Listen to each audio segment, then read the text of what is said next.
આજે ગુજરાતના પાટનગર એવા આપણા ગાંધીનગર શહેરની અંદર જ્યાં અનેક જ્ઞાતિઓ, જાતિઓ, સમાજો, દરેક ધર્મ સંપ્રદાયના લાખો નાગરિકો વસે છે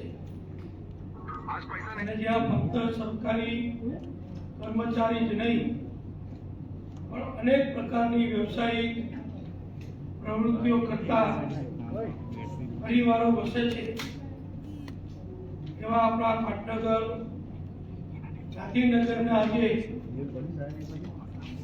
એક સુંદર ભવ્ય સગવડયુક્ત સમાજ ભવન પ્રાપ્ત થયું છે અને એ પણ ભગવાન ગણપતિજીના સિદ્ધિ વિનાયકજીના દર્શન કરીને પ્રવેશ કરી શકાય એવું સુંદર રીતનું લોકેશન ગાંધીનગરના ખૂબ વિકસિત વિસ્તાર અને અક્ષરધામ જેવા પ્રસિદ્ધ યાત્રાધામની બાજુમાં જેનું નિર્માણ થયું છે અને જેને જોઈને જ આપણે અભિભૂત થઈ જઈએ, ખૂબ ખુશ થઈને સંતોષ વ્યક્ત કરી શકીએ એવી તમામ પ્રકારની સુંદર સુવિધાઓ વાળું આપણું મહારાજ સમાજ ભવનનું આજે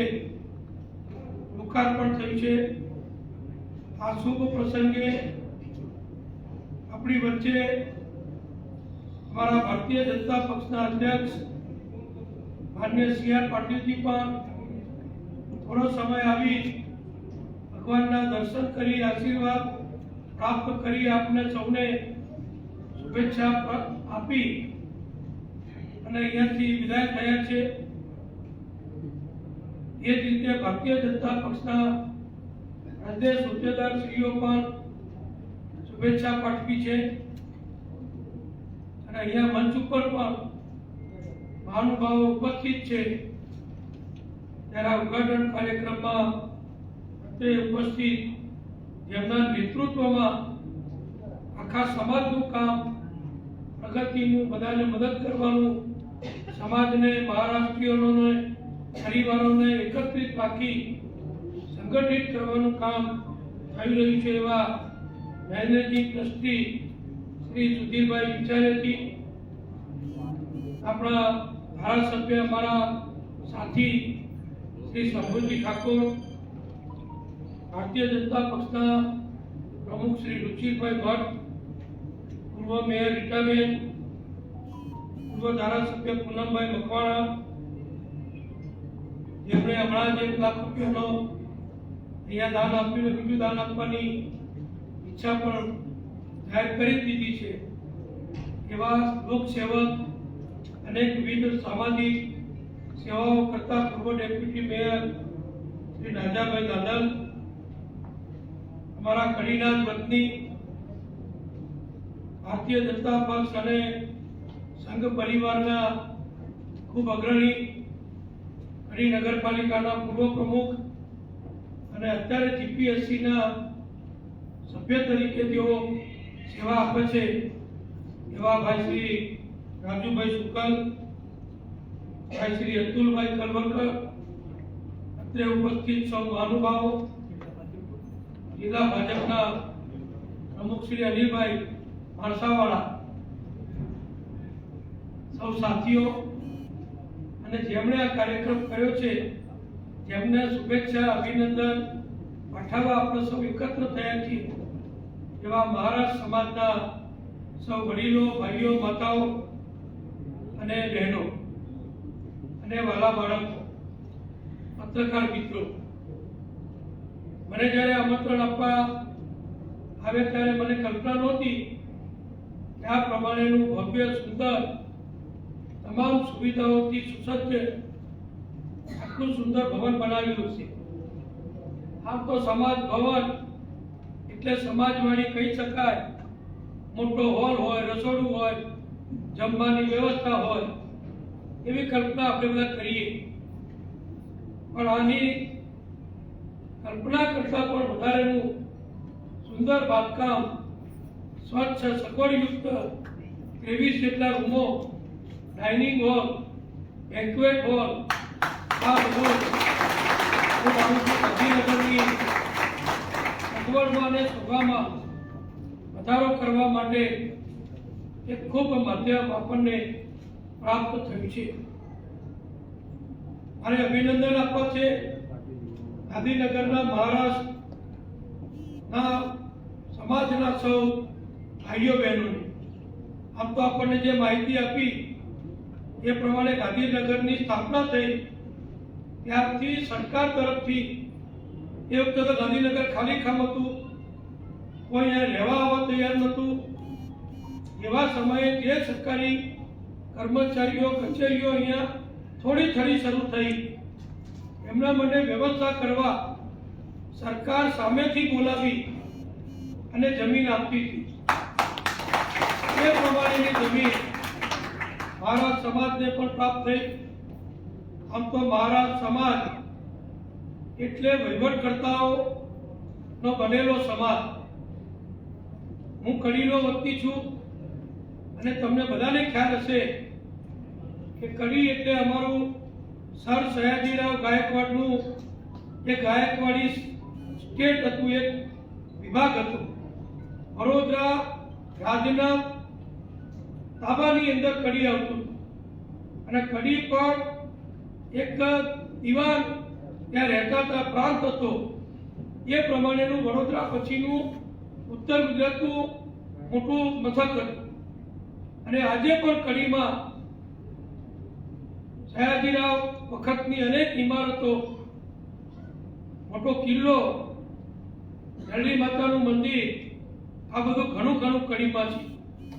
હમણાં થોડા વખત પહેલા જ અમે નવી મામલતદાર કચેરી બનાવી, પણ લગભગ 80-90 વર્ષ જૂની કડીની મામલતદાર કચેરી ગાયકવાડ સરકાર વખતની ત્યાં વર્ષો સુધી કાર્યરત રહી. અને અમે બધા ચૂંટણીમાં ફોર્મ ભરવા જઈએ, કામ કરવા જઈએ, બધું કામ એ કચેરીમાં જ કરતા હતા. એવી રીતે કોર્ટ, એ મહેસાણાની કોર્ટ હોય કે કડીની કોર્ટ હોય કે વિસનગરની કોર્ટ હોય, જ્યાં જ્યાં સયાજીરાવના વખતમાં સરકારી મકાનો હતા એ બધા સુંદર ભવ્ય અને અત્યારે જેને ગ્રીન હાઉસ કહીએ એ પ્રકારના ગ્રીન હાઉસ જેવા, લગભગ આખું લાકડાનું મકાન, ખૂબ વિશાળ છત, ઊંચી છત, હવા ઉજાસ વાળા એવા બધા મકાનો હતા.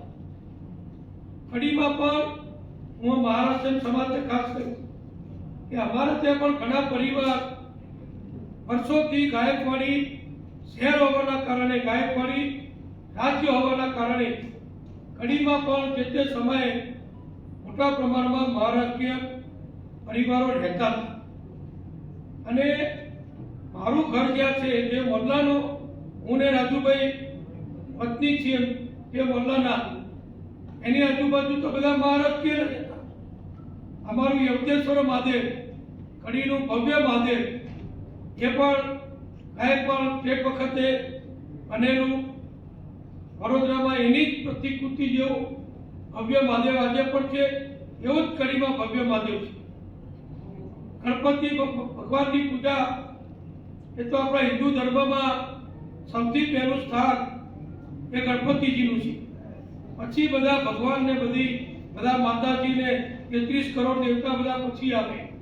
પહેલી સ્થાપના ગણપતિજીની કરીએ. એવા ગણપતિજી મને તમને બધાને જણાવતા આનંદ થાય છે કે અહીંયા તો તમે કહ્યું, અને સ્વાભાવિક છે કે ગાંધીનગર વસ્યા પછી તમે અહીંયા સિદ્ધિવિનાયક મંદિર બનાવ્યું. પણ મારા મનલામાં તો 96 વર્ષથી ગાયકવાડ સરકાર વખતથી ગણપતિજીનું મંદિર છે. અને મને આનંદ છે કે હું લગભગ 25 વર્ષથી એ ગણપતિજી મંદિરનો પ્રમુખ છું. એટલે અમે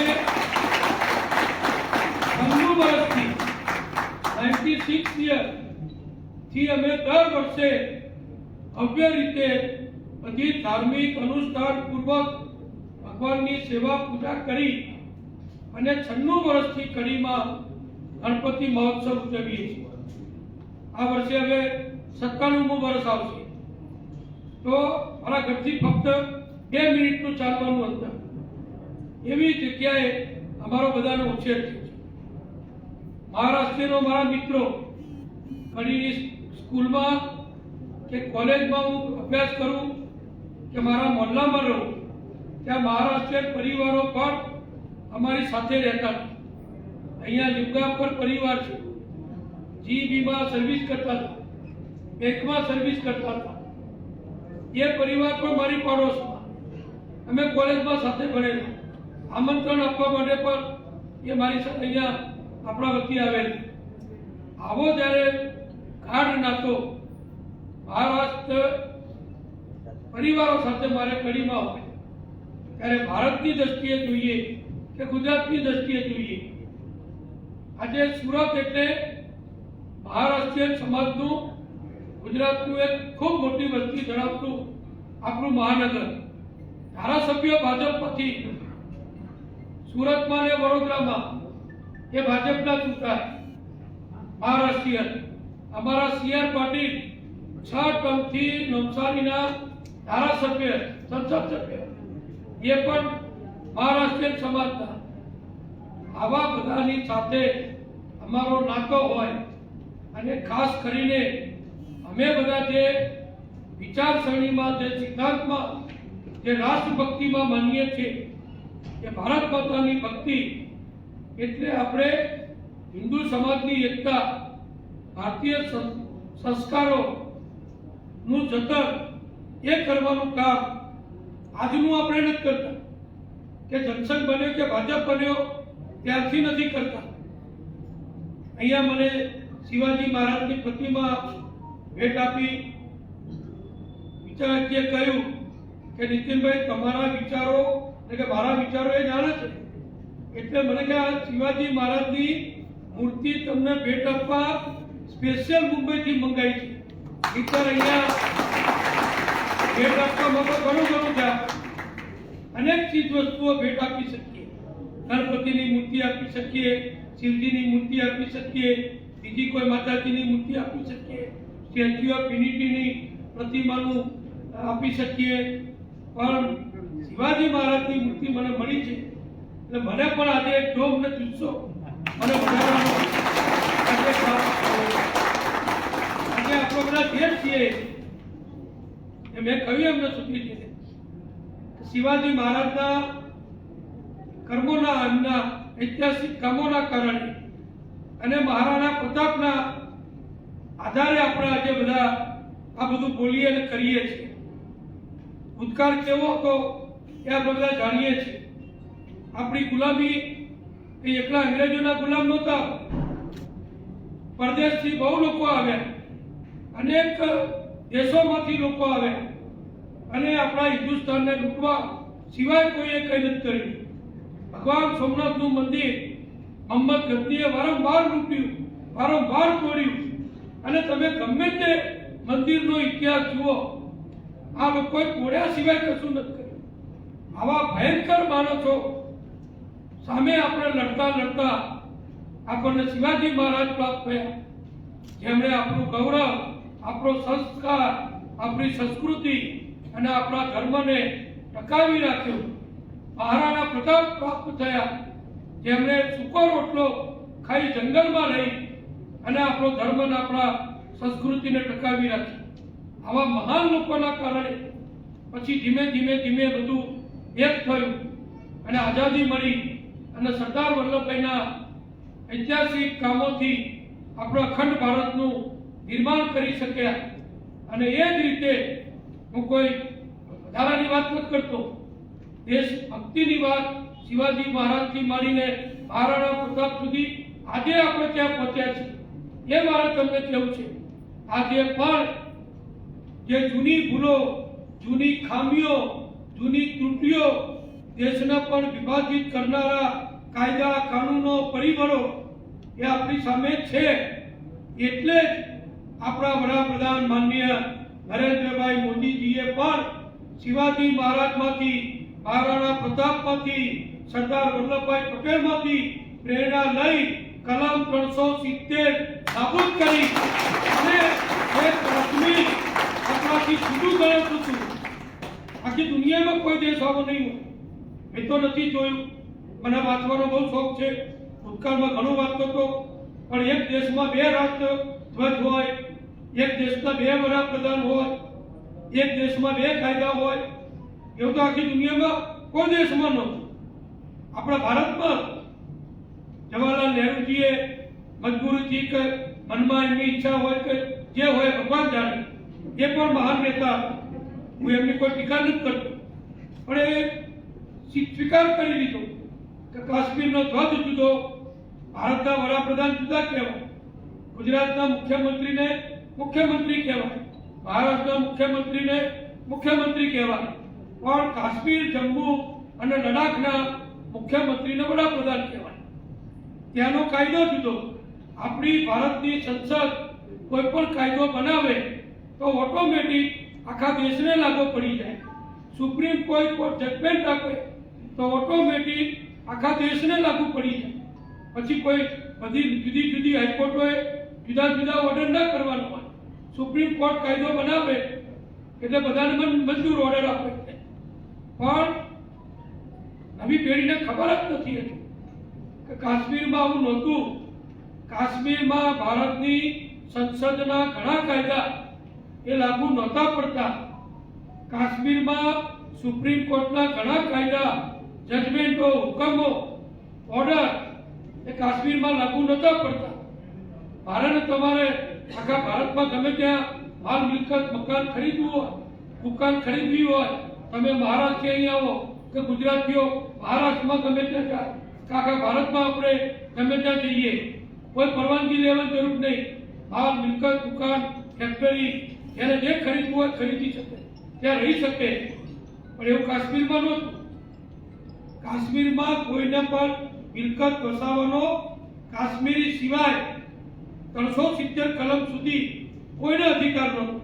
ફક્ત એ લોકો જ બધું લઈ શકે. કાશ્મીરી ગુજરાતમાં અમદાવાદમાં દુકાન કરી શકે, કાશ્મીરી અમદાવાદમાં ગુજરાતની છોકરીને પરણી શકે, પણ ભારતનો કોઈ નાગરિક કાશ્મીરની છોકરી ન પરણી શકે. આ બધું આઝાદ ભારત પછીની વાત છે. 370 કલમમાં આ બધી જોગવાઈઓ હતી. આ બધો અન્યાય આઝાદીના 70 વર્ષ પછી છત્રપતિ શિવાજી મહારાજ ફરીથી કહું કે મહારાણા પ્રતાપ કે સરદાર વલ્લભભાઈની દેશને અખંડિત એક રાખવાની, ભારતીય સંસ્કૃતિ હિન્દુ ધર્મને સુરક્ષિત સમૃદ્ધ રાખવાની કામગીરી એ વડાપ્રધાન નરેન્દ્રભાઈએ જે કરી છે, આટલા સુધી આ ઊભું છે. હજુ થોડું થોડું બાકી છે. એ પૂરું કરવાનું કામ હજુ આપણે બધાને આપણી યુવા પેઢીએ કરવાનું છે. ત્યારે મહારાજ સમાજ આમાં અગ્રેસર રહ્યો છે. હંમેશા આઝાદીની લડત હોય કે ગુલામી કાળમાં વિધર્મીઓ સામે લડવાનું કામ કરે. દેશને બચાવવો, સંસ્કૃતિને બચાવવી, ધર્મને બચાવવો, એ કામમાં મહારાષ્ટ્રીય સમાજ એટલે કે મરાઠીઓ હંમેશા અગ્રેસર રહ્યા. એનો ભવ્ય વારસો, ઇતિહાસ એ આપણે જોઈએ છીએ. ત્યારે મને આનંદ છે કે આપણા ગુજરાતના પાટનગર ગાંધીનગરમાં લગભગ 1500 કરતા વધુ મહારાષ્ટ્રીય પરિવાર આજે ગાંધીનગરમાં વસે છે. અત્યાર સુધી નાની મોટી પ્રવૃત્તિઓ જુદી જુદી રીતે કરતા હતા, પણ હવે ખૂબ મોટું સંગઠન, આવી સુંદર વ્યવસ્થા, આવું સુંદર ભવ્ય સગવડોવાળી બધી હોલ વગેરે પ્રાપ્ત થયું. મરાઠી ભાષાને પણ જીવંત રાખવાની છે. એવું નથી ગુજરાતી બોલો, એવું નથી કહેતા. આપણે તો બધા સાથે છીએ. આખું ભારત આપણું છે. આપણે બધા ભારત માતાના સંતાન છીએ. ગુજરાતી તરીકે ગુજરાતનું ગૌરવ છે, પણ ભારતીય તરીકે ભારતીય હોવાનું એ ગૌરવ છે. મહારાષ્ટ્રીયન હોય તો મહારાષ્ટ્રીયનનું ગૌરવ છે, પણ ભારતીય હોવાનું પણ ગૌરવ છે. એમ આપણો ભારત માતા, આપણો જે અખંડ ભારત જે છે એ કલ્પનાને હજુ આગળ વધારવામાં બધી જ વખતે જ્યારે જરૂર પડી ત્યારે મરાઠી સમાજ, મહારાષ્ટ્રીયન સમાજ બહુ બુદ્ધિશાળી સમાજ છે. મોટા ભાગના વકીલો આઝાદીની લડતમાં તમે જુઓ, મોટા ભાગના વકીલો એ મહારાષ્ટ્રે આપ્યા છે. મોટા મોટા આઝાદીના લડવૈયાઓ એ મહારાષ્ટ્રે આપ્યા છે. વીર સાવરકર જેવા મહાન સ્વતંત્ર સેનાની કાળા પાણીની સજા જેમને ભોગવી, જે અંદામાન નિકોબારમાં જે યાતનાઓ વેઠી, એવા વીર સાવરકર હોય, તિલકજી હોય, ગોખલેજી હોય, એવા અનેક મહાન નેતાઓ આપણને મહારાષ્ટ્રે આપ્યા છે. પણ કમનસીબી એ છે, હું કોઈ રાજકીય રીતે કહેવા નથી માંગતો, પણ જે રીતે ડોક્ટર બાબા સાહેબ આંબેડકરને ભૂલવી નાખવાનો પ્રયત્ન થયો, સરદાર વલ્લભભાઈ પટેલને ભૂલવી નાખવાનો પ્રયત્ન થયો, એમ કોંગ્રેસના લોકોએ હમણાં થોડા વર્ષ પહેલા આગલી કોંગ્રેસ સરકારે એના એક મંત્રી હતા જે અંદામાન નિકોબાર જેલમાં વીર સાવરકરજી કયા યાતનાઓ સહન કરી, એમના નામની એક તકતી હતી, એમની જે બેરેકની બહાર એ કોંગ્રેસના એક પ્રધાને એટલો બધો ઝેરીલો એ મંત્રી કે એને તકતી કરાવી નાખી. કોઈને વીર સાવરકર યાદ ના આવતી. આવા ભયંકર લોકો સામે લડતા લડતા આજે આપણા કક્ષાએ પહોંચ્યા છે. આ ભયંકર લોકોને હજુ દબાઈ દેવાના છે, એમનો નાશ કરવાનો છે. ભારત માતાના ભક્તો, ખાસ ભક્તો, પછી ગમે તે પક્ષમાં હોય, ખાસ ભક્તિ વાળા હશે તો દેશ સલામત છે. એવા લોકોને આગળ કરવા મહારાષ્ટ્રીયન સમાજ પણ વધુ આગળ આવે અને આપણે બધા એક છીએ. અને ગુજરાતમાં તમારો અધિકાર છે, કારણ કે મુંબઈ રાજ્યને આપણે બધા સાથે હતા અને વહીવટી વ્યવસ્થાના કારણોસર જેમ દેશમાં અનેક રાજ્યોના ભાગલા પડ્યા, એમ ગુજરાત અને મહારાષ્ટ્ર એ મુંબઈ રાજ્યમાંથી અલગ પડ્યા. પણ બધા લાખો પરિવાર, લાખો મહારાષ્ટ્રીયન આજે ગુજરાતમાં વસે છે અને એક એકથી ચડિયાતા વ્યવસાય, ધંધા, ઉદ્યોગ, બુદ્ધિ ક્ષેત્ર, ડોક્ટરો બધા ક્ષેત્રમાં આગળ છે. ત્યારે તમારી સેવાઓ હજુ ગુજરાતને વધુ પ્રાપ્ત થાય અને આપણે હળીમળી ભારત માતાને વધુ મજબૂત, સંગઠિત, સુરક્ષિત અને સમૃદ્ધ કરીએ એવી ભાવના સાથે અને તમે બધાએ